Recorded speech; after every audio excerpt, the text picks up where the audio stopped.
Hello, everyone, and welcome to this edition of Preferred Lies. I'm Jay Coffin, joined this week by CBSSports.com senior writer Steve Elling and Golfweek deputy editor Jeff Babineau. Now, the PGA Tour boys are wrapping up the season. They are at Disney this week. Babs, what's at stake? Oh, not much, Jay. Only your livelihood.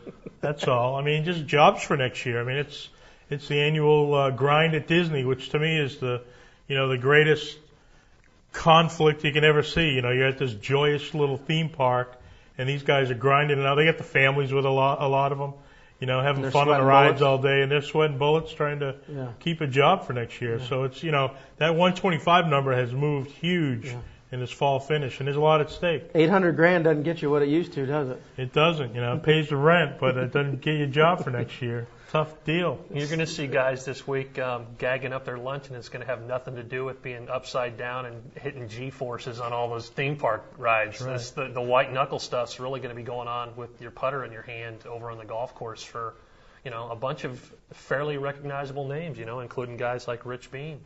Yeah, go down the list a little bit. I mean, what are some of the things that sort of stick out in your mind there? Oh, guys with stuff at stake. Well, Rich Beam certainly was a guy with a lot at stake. You know, a major winner. He's won out there on tour. He left the FedEx Cup. He had the two great finishes to start the FedEx Cup, and I'm sure he had things wrapped up.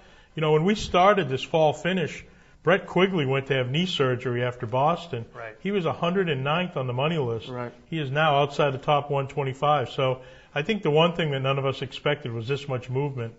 There's a lot of guys, Matthias Gromberg, there's a lot of guys right around that 125 bubble, you know, J.P. Hayes, Ted Purdy's the bubble guy, Kevin Stadler at 127. There's a lot at stake this week.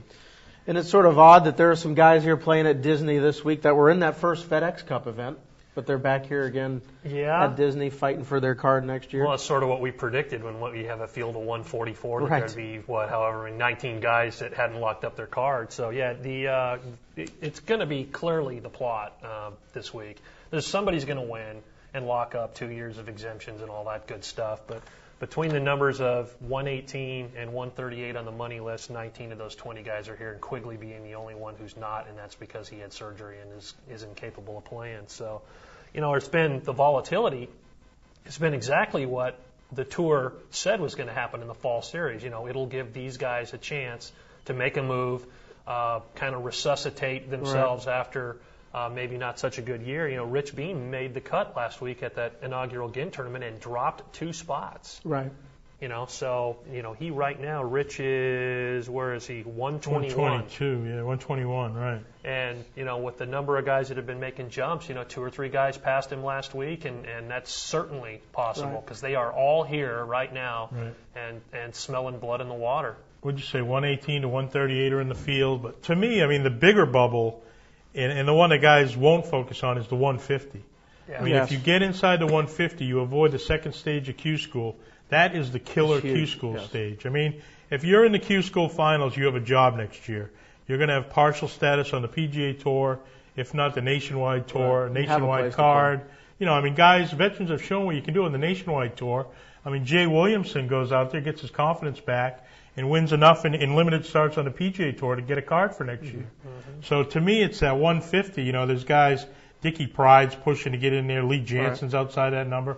Robert Gomez, who, to him, Disney is one of his favorite places in the world. So I look for him maybe to have a good week. And the guy lives in Celebration, which is right across the street. Yeah, he practically is Disney. That, to me, is the bigger scene and one that really gets lost in the shuffle. I mean, there are a lot. I'm talking about the 125. The 150 is obviously big, but I mean, there's still Masters, the Invitationals. I mean, there's plenty more to play. Yeah, you look if you want to look closer at the guys who are playing here with other carrots on a stick, where you know that it's not their livelihood that is at stake, but you know Vaughn Taylor's number 70 on the money list on the button, and that gets you into Bay Hill and all the other major Invitationals, Colonial, Memorial, and all those for sure next year. You know he's playing, not a coincidence, and then you've got the guys in the top 30.